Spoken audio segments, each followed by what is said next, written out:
Hello, everyone. Thank you so much for joining us today. My name is Carrie Woke. I'm an educator here at the museum, and it is my pleasure to host today's Lunchtime Discovery Lecture, which is a program series joint with the North Carolina Museum of Natural Sciences and the Office of Environmental Education.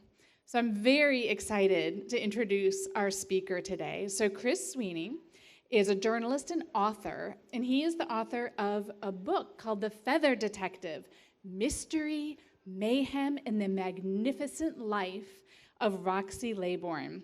So he's joining us from Boston, and I'm particularly excited about this topic today because Roxie actually worked here at the museum with, if you are familiar with our museum's history, with H.H. Brimley, who was our first full-time curator way back a long time ago. So Chris, thank you so much for joining us. Thanks for having me. I'm thrilled to be here, and thanks everyone for coming and joining online. For those that don't know, Roxie Laybourne was the world's first forensic ornithologist, and I'll talk a lot about forensic ornithology throughout the presentation.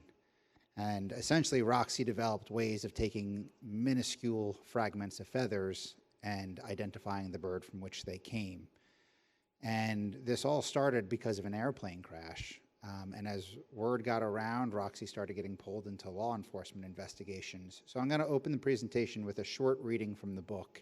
And this is the point in Roxie's career in which she is starting to be, she's at the Smithsonian, she's been there for years, and law enforcement is starting to turn to her for help. For the sake of impartiality, the less Roxie knew about the crime she was investigating, the better. Hearing the brutal details of a murder or learning the unsavory background of a prime suspect could cloud her judgment or impart biases, and it was best for her to focus just on the feathers. Despite these sensitivities, there was no formal process or workflow to route criminal cases to Roxie. Oftentimes, it was a referral through an informal network where local police reached out to the FBI or Department of Justice, and eventually someone passed along Roxie's name and address. One such instance, and one of the first truly high-profile criminal cases to come Roxie's way, occurred in April 1971 outside of Detroit. R. Wiley Brownlee, a local high school principal and civil rights activist, attended a school board meeting to urge the district to officially recognize Dr. Martin Luther King Jr.'s legacy. It was the third anniversary of King's assassination, and Brownlee's advocacy didn't sit well with everyone in the mostly white suburb. A speeding car cut off Brownlee's vehicle while he was driving home that night, forcing him to pull over to the side of the road. Another car came up behind him and blocked him in.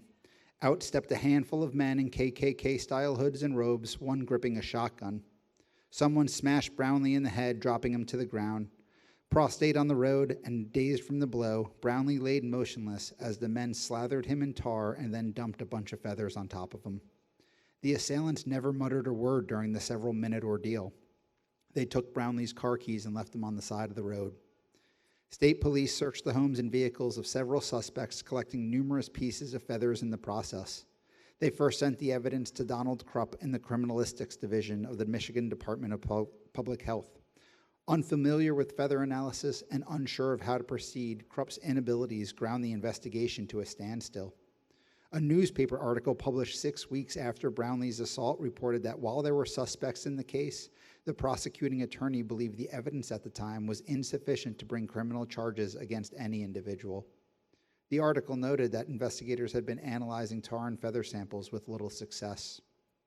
In order for a case to be, quote, in order for a case based on such evidence to stand up in court, exact comparisons and matchups are needed between the tar and feathers with which Brownlee was covered, the article explained. Quote, apparently, such positive matchups could not be achieved during the laboratory testing. One spokesman in the prosecutor's office said recently that achieving successful comparisons between feathers is an extremely difficult task. At an impasse and under mounting pressure, Krupp reached out to a contact at the state police, who in turn reached out to a contact at the Department of Justice, who reached out to some other colleagues. By the time this high-stakes game of telephone circled back to Krupp, Roxie Laybourne had become Roxie Laybourne, and she was Krupp's only hope. Dear Miss Laybourne, Krupp's initial query to Roxie began, Under separate cover, we're sending you 18 samples constituting feather evidence from the kidnapping case of R. Wiley Brownlee victim. The samples included pieces of feather, or what detectives assumed were feathers, found in the suspect's car, garage floors, bedroom pillows, and drying machine lint traps. Roxie clearly took notice of her misspelled name, as well as the presumptuous courtesy title.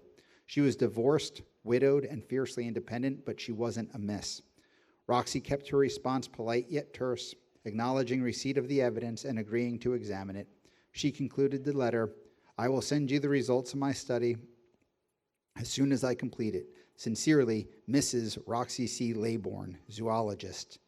Nearly 6 months passed before Roxie submitted her final report for that case. She concluded that all but one of the samples the police sent her consisted of some mix of duck, goose, and chicken down. One aberration, she noted, were the feathers collected from a single width pillow in one of the suspect's bedrooms. Those consisted of chicken feathers only, and they looked to be newer and less worn down than those dumped over Brownlee. In law enforcement circles, that type of detail surely heightened Roxie's reputation for precision and objectivity. With the most important bits of evidence finally nailed down, prosecutors brought charges against 5 men, including Robert Miles, a former Grand Dragon in the Michigan chapter of the United Klans of America, one of the KKK's more violent offshoots. Miles was a dangerous bigot who was already facing charges of firebombing 10 school buses in Pontiac, Michigan in an attempt to stop a court-ordered busing program. Local law enforcement, along with 5 FBI agents, arrested him on his farm for the assault of Brownlee.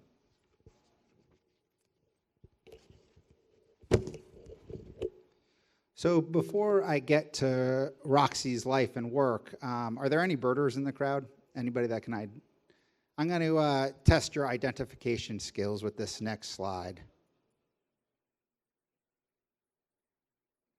Any guesses?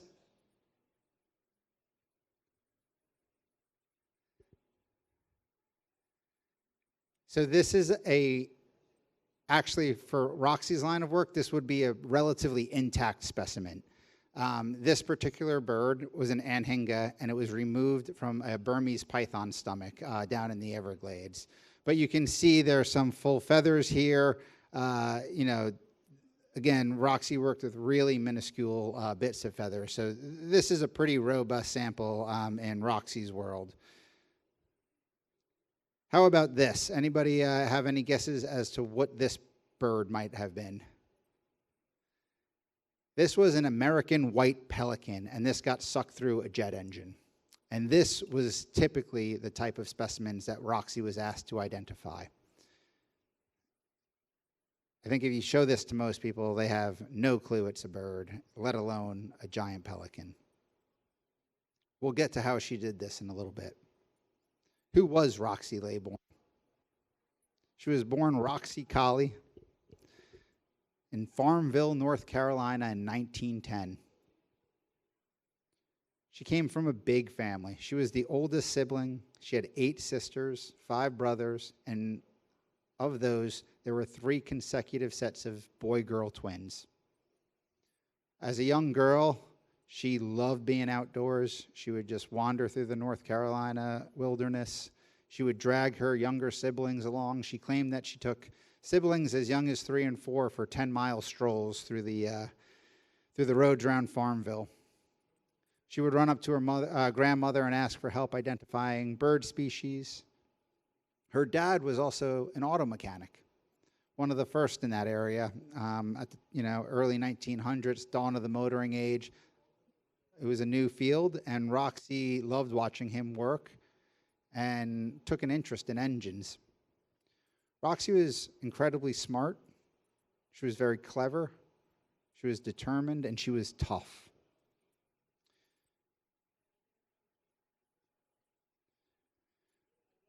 When she was a teenager, Roxie attended Meredith College. She is beloved on that campus to this day, and she has a reputation as the first woman to ever wear blue jeans there. She started as a Latin and history major, figuring she'd probably become a teacher. Job options were pretty limited for women at that time. She soon realized that a life of scrolling on chalkboards wasn't for her, and her kind of interest in engines and watching her dad wrench on these cars, she soon became really obsessed with aviation. In 1932, while she was at Meredith College, she was a bit of a rebel, and you could not leave the campus without permission.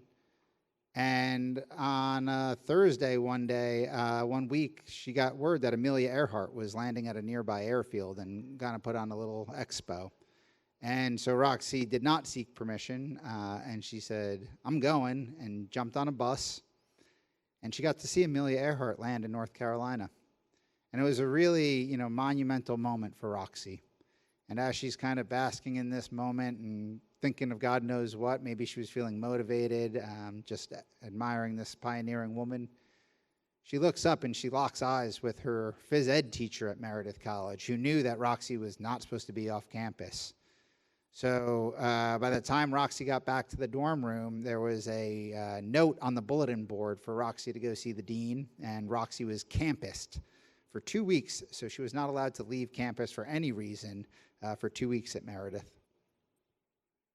Roxie also talked a lot about how, as a young adult and as a child, her parents kind of took this laissez-faire approach. They let kids make their decisions, and they had to live with them. Her parents didn't really intervene in their kids' decision-making too much. They really encouraged their kids to pursue whatever they wanted and figure it out on their own. And so as Roxie's interest in engines and aviation continued to bubble up, she thought she was going to become a pilot. And so she found a ground school where she could take evening classes while attending Meredith. And she sought permission to attend this ground school. And it was the rare case in which her father didn't want her doing something. But her father wasn't going to tell her no. Instead, her father told the administrators at Meredith, "I'll agree to this if you can guarantee it'll have no effect on Roxie's performance at Meredith College." So it was his way of kind of skirting, not telling Roxie no, but putting it on Meredith. Obviously, college administrators were not going to make that guarantee, and Roxie's ambitions of becoming a pilot were kind of scuttled at that point. So she changed her major to science with the idea that maybe she'd get into aeronautical engineering. She graduated in 1932 at the height of the Depression. Options were very limited, and Roxie needed work. So she walked over here. She started at the North Carolina State Museum as a volunteer in 1932. She was essentially, I need something to do, and one of the gentlemen there wasn't Brimley, but they said, we'll take you on. Birds, we can teach you taxidermy work. And so Roxie started volunteering here in 1932. And she said, in an oral history interview, that the lack of pay wasn't such an issue because she figured she could just grow a garden and subsist on the food she grew, and she'd sell newspapers on the side at first and learn the art of museum making. She loved it. She'd get to paint exhibit backgrounds. She got to prepare specimens and work in the collections. She got to see all the ins and outs of how museums function and are made.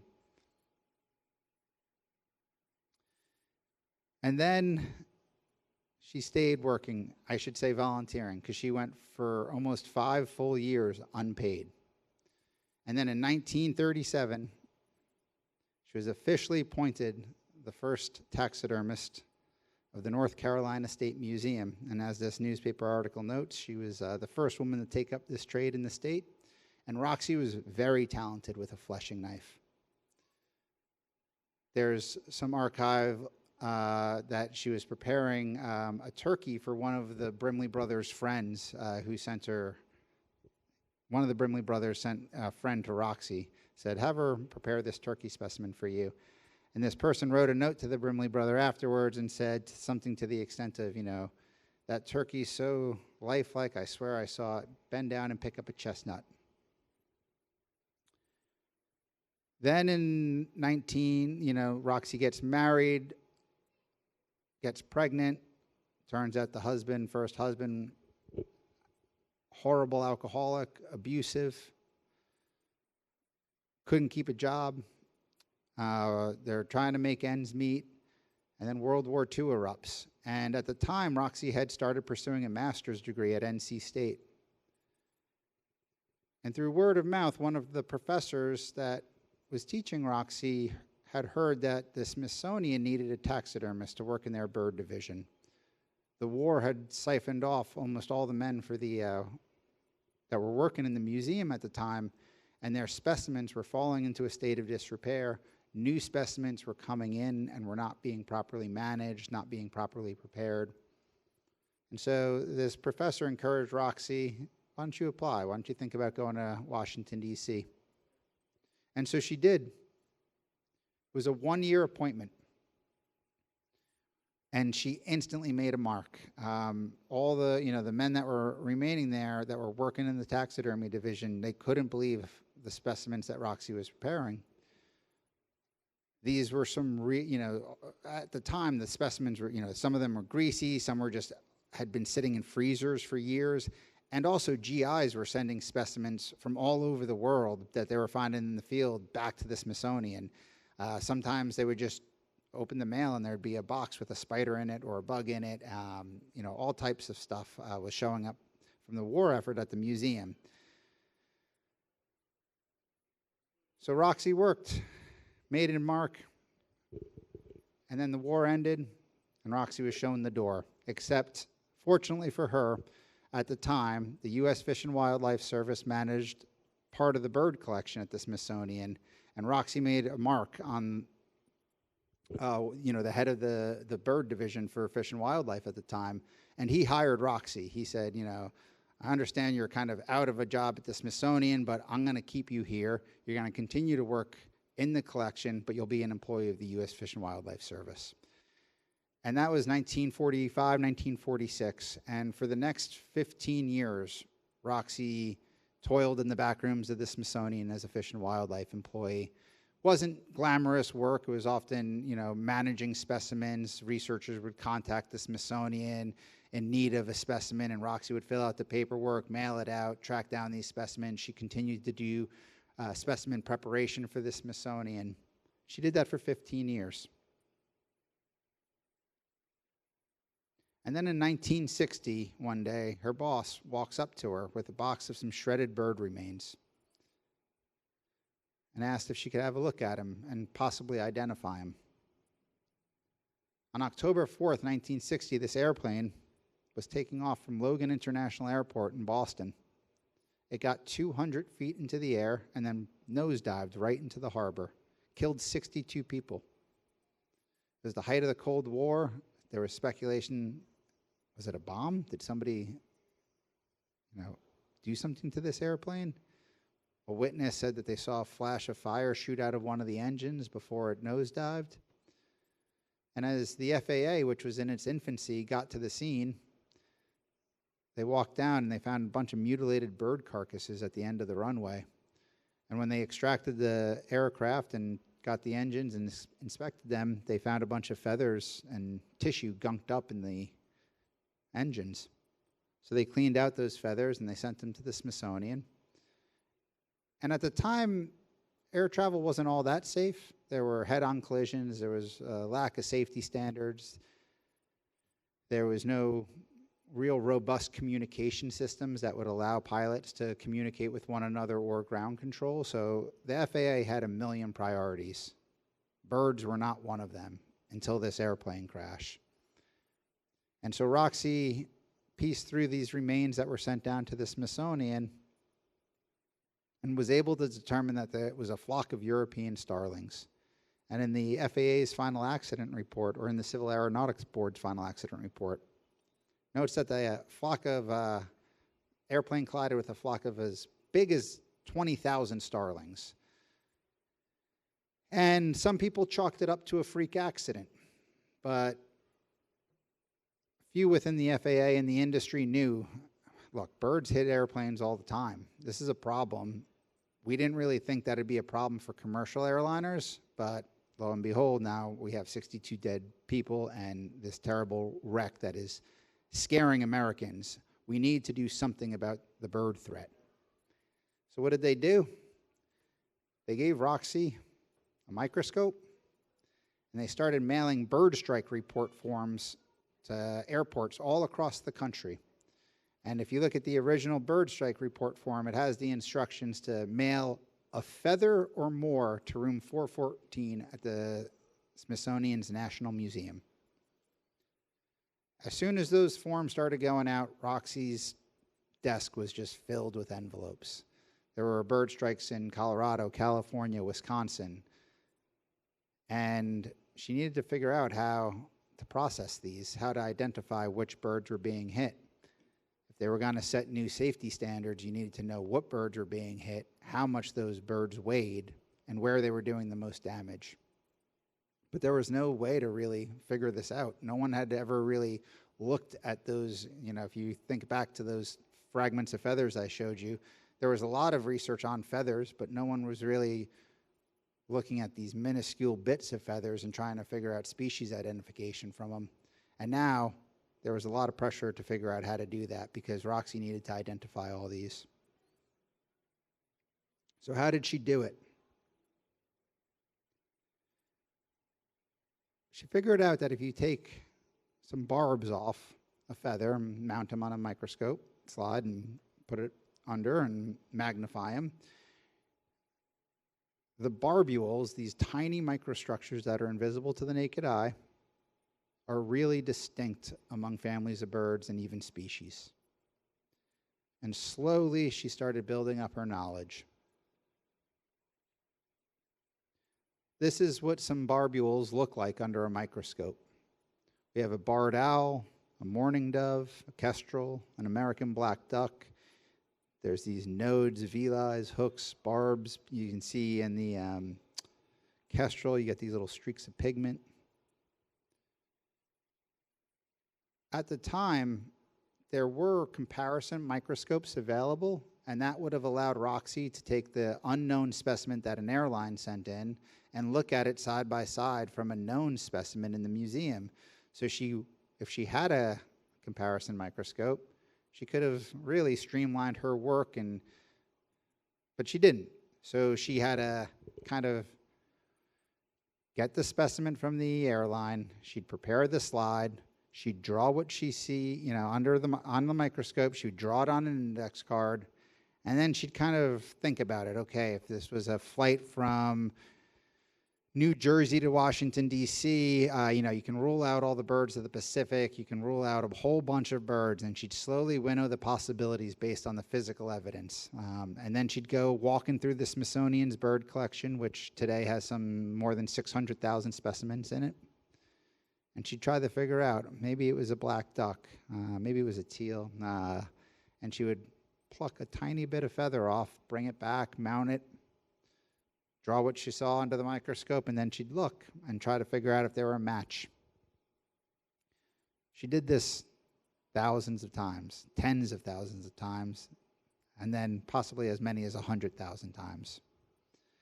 And in doing so, she forged this mental algorithm that allowed her to start piecing together, okay, this is, what a kestrel looks like. I can accurately identify that. And one of the sources that I interviewed who knew Roxie at this time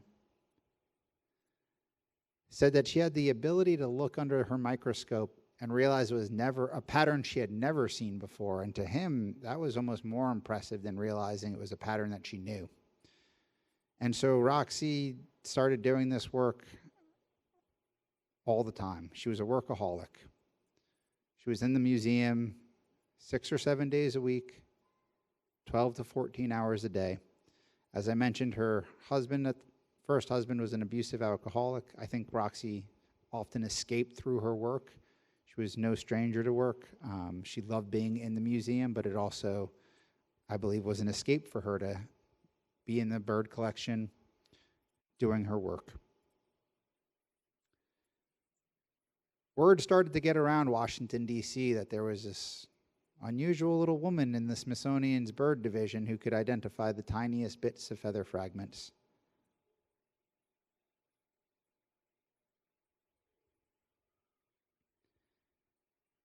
And then law enforcement came knocking. police found feathers at all types of crime scenes. The first criminal case that Roxie ever recalled being approached for involved a woman putting a pillow over her husband's head and shooting him. And if you think about that, it drives feathers down into the victim's skull, and it also the gun might have created a vacuum in which feathers would have been sucked into the barrel. She didn't have to testify in that case because I believe the pillow with a bullet hole was enough evidence, along with the man who had a hole in his head. So Roxie was not called to testify in that case. But the first case she was called to testify in was a murder in Maine. In that case, a man broke into a woman's house and smothered her with a pillow. And in doing so, he did it with such force that the pillow actually burst. And it sent feathers back onto him, left feathers on the bed, feathers up the victim's nose and her throat. And then the man took off running into the woods, and eventually the police found him a few days later. And when they did, he had some feather fragments on him, so they removed all his clothes, bagged them up as evidence. And they also picked off these tiny little bits of feather, and Roxie was able to show that the feathers removed from his clothing had the exact same microstructures as the feathers used in the pillow that was used to smother that woman. Wasn't all murders. Roxie also helped with a lot of poaching investigations. There's this headline here, "A feather fracas isn't taken lightly by Oklahoma Indians." The U.S. Fish and Wildlife Service mounted this weeks-long, or I should say months-long investigation into a feather trading ring involving several tribes out in Oklahoma. And they suspected, there were thousands of birds being killed as part of this poaching ring. And Roxie was sent out there to testify, and over the course of a week, she testified in 13 different cases. There was another instance in Utah where a man broke into a woman's house, murdered her, and then got into an altercation with the husband. And as he was leaving, he tore his down jacket on a little hook in the house, and it left behind a little bit of feather. And so the police were able to go to Roxie with the feather recovered from that hook and took the jacket as evidence. And again, Roxie was able to show that the microstructures were exactly the same. Now, Roxie was always careful to never overstate science. She never wanted to overstate her abilities, and so she would never say, this feather came from that jacket, or this feather came from that pillow. She would just focus on the comparisons and say they have the same microstructures. And that's good forensic science. You don't want a witness who's going to overstate anything. But Roxie didn't love crimes of investigating these types of violent crimes. She did love the airplane work, but the violent crimes were violent crimes, and under oftentimes ghastly circumstances. So she eventually was able to convince a young FBI agent named Doug Diedrich to come and spend a lot of time in Roxie's lab working with her so he could kind of learn the art of feather identification. And over months, they built up a slide collection for the FBI, and Roxie trained Doug on how to identify these bits of feathers so that she could get away from the FBI work. So in addition to being tough, Roxie was also a bit of a slob. Here we have an American Ornithologist Union envelope that I found in Roxie's archives. Scrawled across it, "Feathers removed from clothing in a homicide in Fort Myers, Florida, 5th of June, 1975, RCL, Roxie Laybourne." I found this envelope about 5 years ago while I was doing research. I'm like, that's interesting. I open it up, and there was a piece of paper folded up inside of it. I'm like, what's in this? I unfold the paper, and all over my lap, a bunch of feathers spill. And I'm like, oh my goodness, I think I'm covered in murder feathers from 1975. I take a picture, I text my wife, I'm like, I think these are murder feathers that I just found in Roxie's archive. And when I mentioned this to a few people who knew Roxie, they were completely, oh yeah, I'm not surprised at all. Like, she would oftentimes just shove things in envelopes, forget where they went, you know. And so that was one instance in which I think kind of her disorganized nature I was able to witness. But I also found a sticky note attached to some paperwork filed by colleagues who, you know, they weren't the biggest fans of Roxie. And they would often complain that, you know, in the Smithsonian's bird collection, you have all these shared work tables. There's maybe 6 big white shared work tables. Roxie just took over one. And she had reams of paperwork stacked up on it. Case reports, both for the aviation work, but also criminal cases. And this drove a lot of people in the museum crazy. And Roxie just didn't really seem to care. That was her table, even though it was not necessarily her table, but that was where she worked, and she was going to use that space. And so I found this sticky note. Roxie had gotten, you know, chided for something. There was a man trying to force her out of the museum. He didn't like her. But these guys came to Roxie's defense, these 3 ornithologists that were Smithsonian employees. And they wrote a letter defending Roxie, but the sticky note said essentially something to the extent of like, let's use this as an opportunity to get Roxie to clean up her workspace. And I just was so amused by that. And then I would kind of ask this question to everybody. And when I finally got to talk to Doug Diedrich of the FBI, he recalled going to Roxie's office for the first time, walking in, and he said, you know, there were specimens everywhere. There were stacks of envelopes, stacks of paper. I didn't even see her there. And then in the back corner, in a white lab coat, there was this little old woman. And he's like, I swear I could have missed, like, I really did not know she was even in that room because it was such a wreck. And I just think that's, you know, I think there's a lot of scientists who are maybe keep, you know, disorganized workspaces, but they know where everything is at the time. And that's certainly how Roxie operated. So Roxie spun out the criminal work that she didn't love to Doug Diedrich at the FBI. And she was still doing work. She was still employed by the Fish and Wildlife Service. So she still had to do a lot of criminal investigations for them, the poaching work. There was a lot of wildlife crimes occurring in the late 70s, throughout the 80s. Roxie was demanding. She worked, like I mentioned, she was a workaholic. She was really demanding, a bit of a short fuse, had extremely high expectations. She needed to find mentees, but nobody could handle working under Roxie. They'd often burn out or leave after a day or two because she would chide them. She was mean.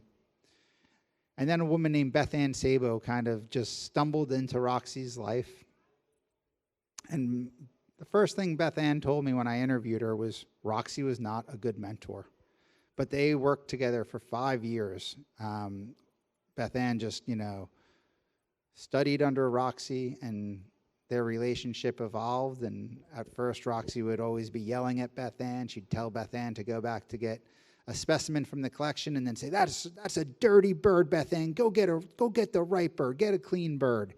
And Beth Ann put up with this, and she started to love Roxie, and their relationship became, you know, almost mother-daughter-like. And Beth Ann really came to appreciate Roxie. Beth Ann also came to appreciate, she really didn't, unlike Roxie, Beth Ann didn't like the aviation work. She thought it was so tedious. The specimens were so hard to identify. And it was always kind of the same story. Bird got hit by an airplane. But she really liked the fish and wildlife work. There were poaching investigations. There was always different circumstances. Oftentimes with these poaching cases, you had sometimes fully intact specimens, red-tailed hawks that were shot and mounted, and at least you had oftentimes full feathers, so it wasn't as, you know, as much of a grind. So Beth Ann worked under Roxie for years, and then the U.S. Fish and Wildlife Service eventually got approval and authorization to open up what's known as the U.S. Fish and Wildlife National Wildlife Forensics Laboratory in Ashland, Oregon. It's this remarkable place that investigates all types of wildlife crimes from all over the world. And they needed an ornithologist when they were opening up. And so Beth Ann Sabo was tapped. to go out, move to Ashland, and she would manage all the criminal investigations that were coming through Fish and Wildlife. So at this point, Roxie had spun off the criminal cases that involved murders to the FBI. Wildlife cases, Beth Ann Sabo was taking those. Roxie was in her 70s at this point, late 70s. And so that left Roxie to work on the aviation cases.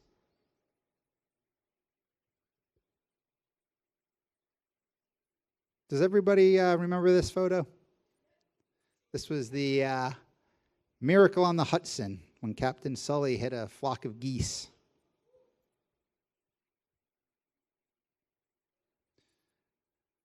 Bird strikes are a giant problem.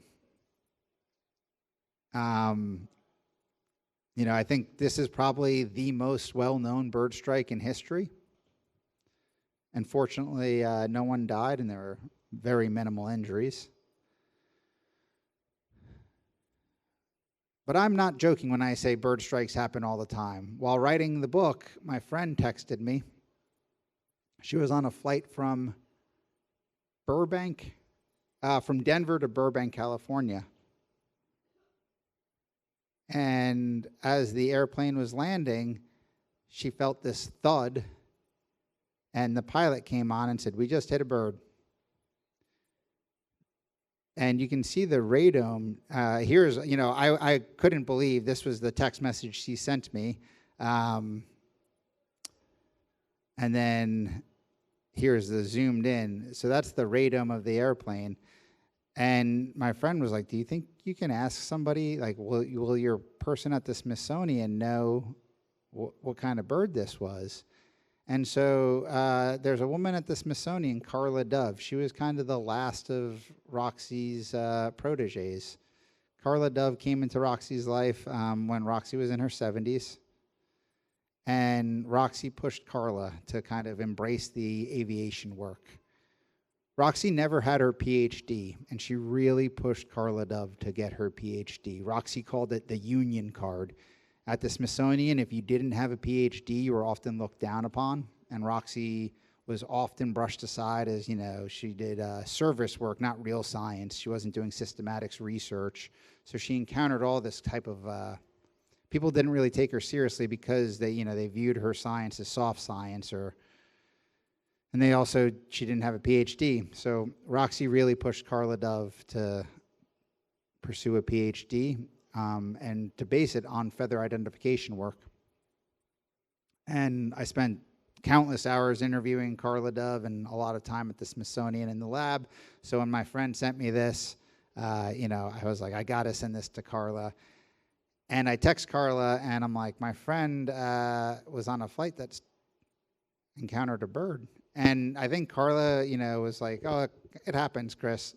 And then I sent her this picture, and Carla was like, "Oh my God, we're definitely getting that specimen sent to us." This, I believe, cost that dent and this bird strike cost $250,000 in damage. It was a red-tailed hawk. So how big of a problem are bird strikes? Here we're looking at some data showing, well, let's start before getting to these charts. In 2024, there were 22,372 strikes reported across 800 airports in the United States. So this is happening every day. The cost of bird strikes in 2024 was estimated to be $473 million to airlines. So this is both an enormous, problem, and it's a very costly problem for cash-strapped airlines. I should emphasize that very rarely do bird strikes down a plane or really cause any type of hazardous situation. Oftentimes, pilots are totally unaware that they even hit a bird.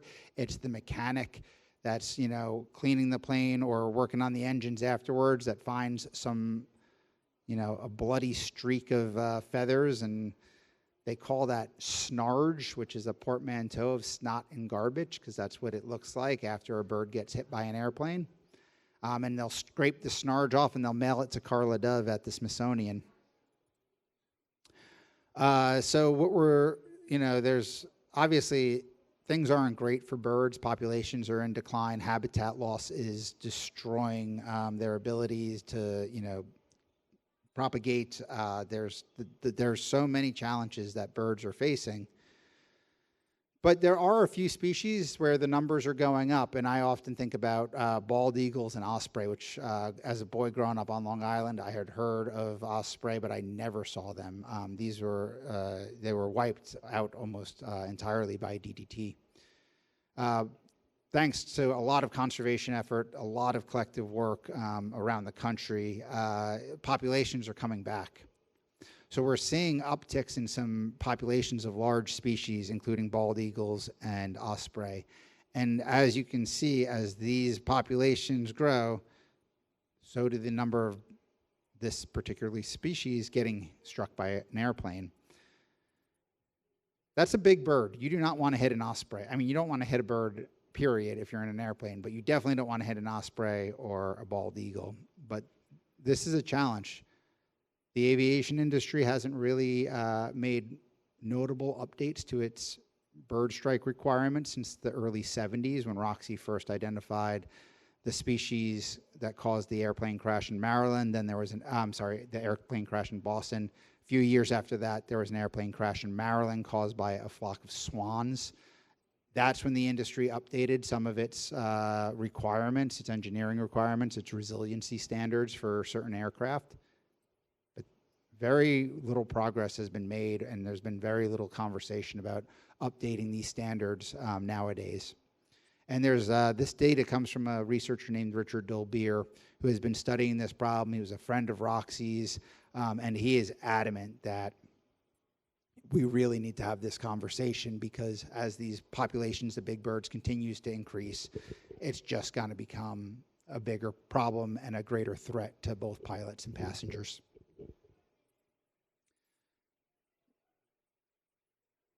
What can be done? So this is a picture. This isn't in the book, but I really wanted to understand how Roxie's work continues to be used today. And so Carla Dove does all the identifications. Most of it's done through genetic sequencing now. Sequencing technology is both rapid and cost effective. You can do it really quickly. You can, they have this great DNA bird bank at the Smithsonian worked on.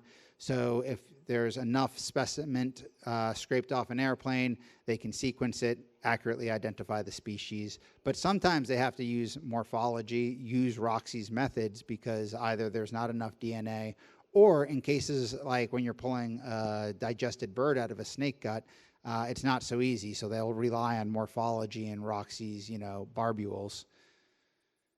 But knowing what birds are being struck by airplanes is incredibly important today.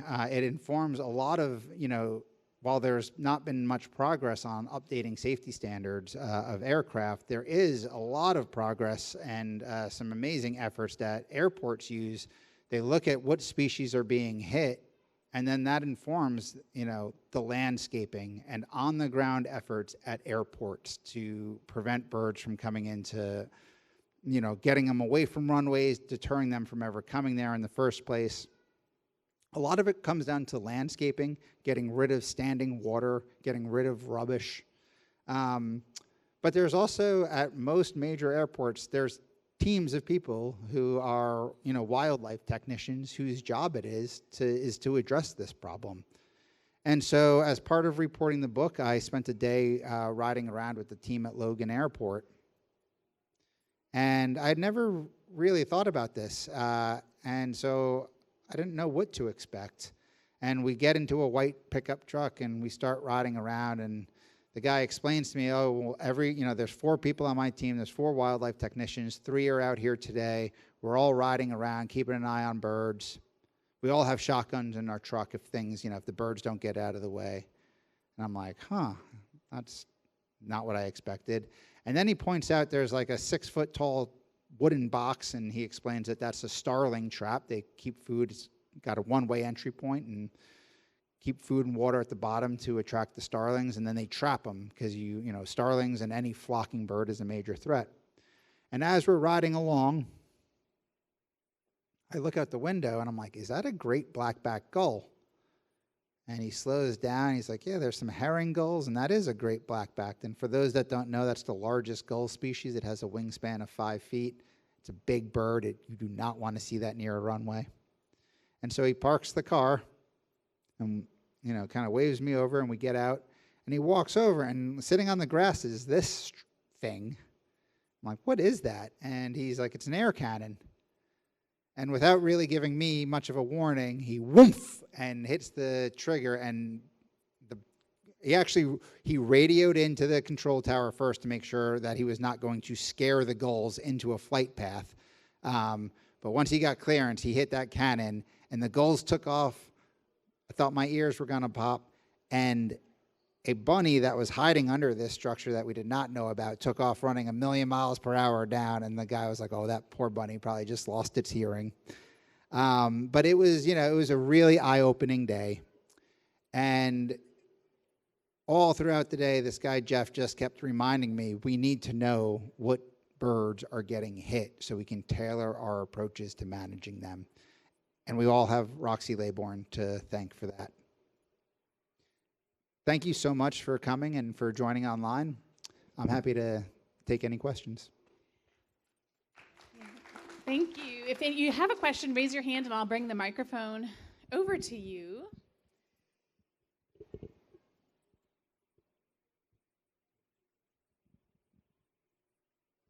How did you find out about Roxie? I am a journalist who loves writing about the intersection of wildlife and society, and I write for Audubon quite frequently. And I write about dead birds, probably more than most people. And around 2015, I started looking into a story. There was a bunch of bald eagles that showed up dead on a farm in Maryland. They were poisoned. Thinking maybe there's a story here. I start making a bunch of phone calls. And somebody says, you got to call the Fish and Wildlife Forensics Laboratory out in Ashland, Oregon. And you got to talk to Pepper Trail. And Pepper Trail was their staff ornithologist. So I make the call, and Pepper explains to me, those bald eagles, we're not getting them. Everyone can see they're bald eagles. Like, you don't need to be a birder to identify, or you don't need to be an ornithologist to identify a bald eagle. But Pepper and I got to talking, and I'm like, thinking there's a really good story perhaps to write about Pepper. And he's like, look, I deal with active federal investigations. These are ongoing poaching investigations. I can't often talk a lot about them. But there is something that's happening that I'm concerned about that I'd like to get some media attention on. And what was happening and Pepper was working on was a ring of people were murdering hummingbirds in Mexico, turning them into love charms, and then sending them across the border. And so Fish and Wildlife and Customs and Border Patrol kept intercepting these packages of these beautiful hummingbird species that had been killed, desiccated, and turned into love charms, good luck charms, and they were being sold. I go out to interview Pepper Trail. And we're having dinner one night, and this was a crazy story, and I'm blown away by the forensics lab. It's just this amazing place that they have ballistics experts, genetic experts, morphologists, and they're all working in service of wildlife and trying to help conservation efforts by enforcing wildlife laws. And so I'm just having this conversation with Pepper, and he mentioned, I'm like, how does anybody even figure out that you can do this type of work? And he just made this offhand comment. He's like, actually, the field of forensic ornithology all traces back to this little unusual old woman named Roxie Laybourne. And so I wrote the name down in my notebook and thought, hey, maybe there's something there. I went home to Boston. I wrote my story on Pepper Trail. Couldn't kind of get the name Roxie Laybourne out of my head. Did some poking around. Saw that she was at the Smithsonian for a long time. She died in 2003. I saw that there was an oral history series of interviews that the Smithsonian did with her before she passed away. So I'm like, I'd really like to get those oral histories. A million other things going on in life. I keep reporting stories. A year or two later, I get sent down to the Everglades to write about Burmese pythons and several other types of invasive reptiles that are doing real damage to native birds in Florida.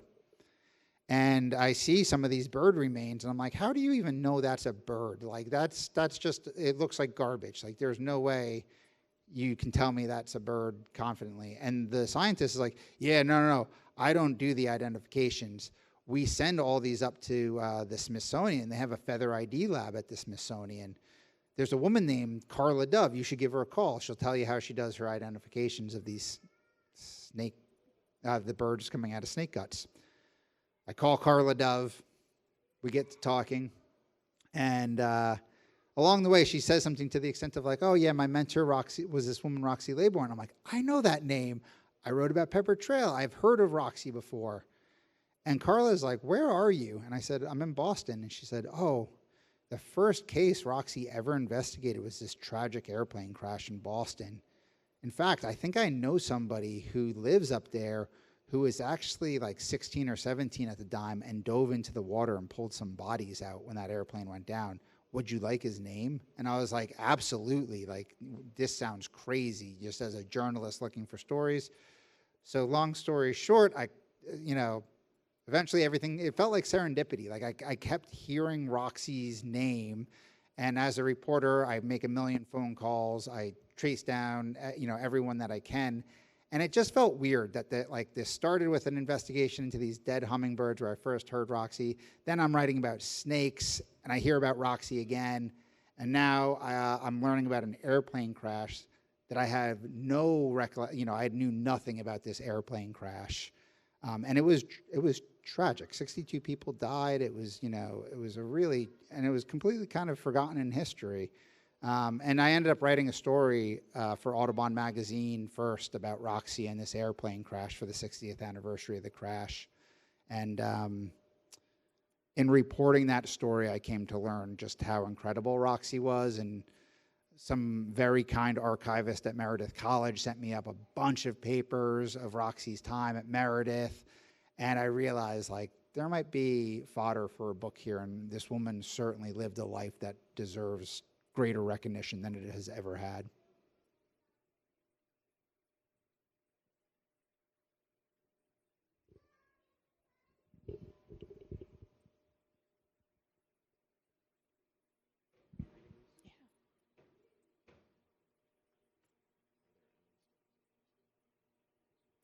All right, we have a question from online. Are there any studies of birds killed by wind turbines, and how much of a problem is this? There are, I think, many studies on birds killed by wind turbines.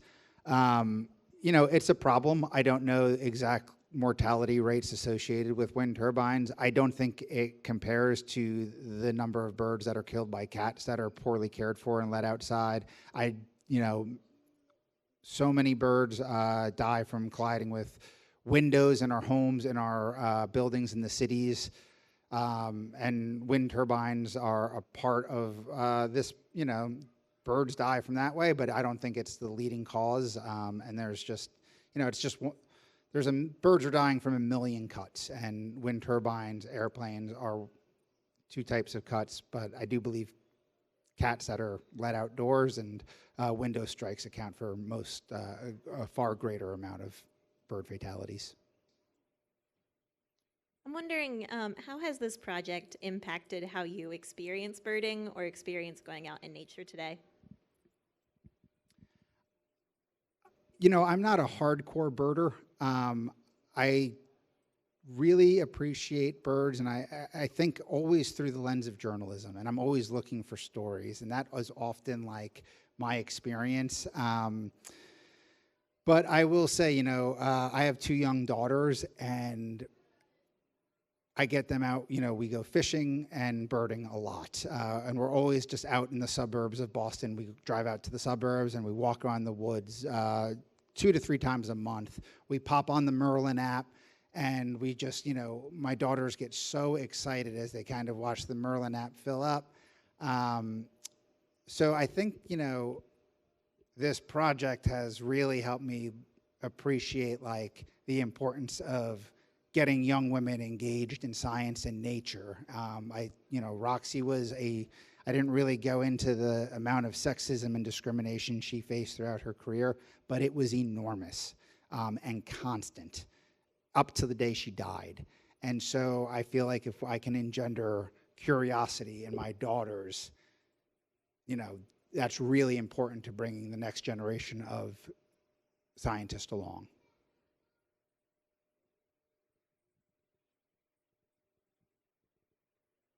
All right, Chris, thank you so much. It was such a pleasure having you here. And as I said, I love the museum connection with Roxie. And please keep your cats inside.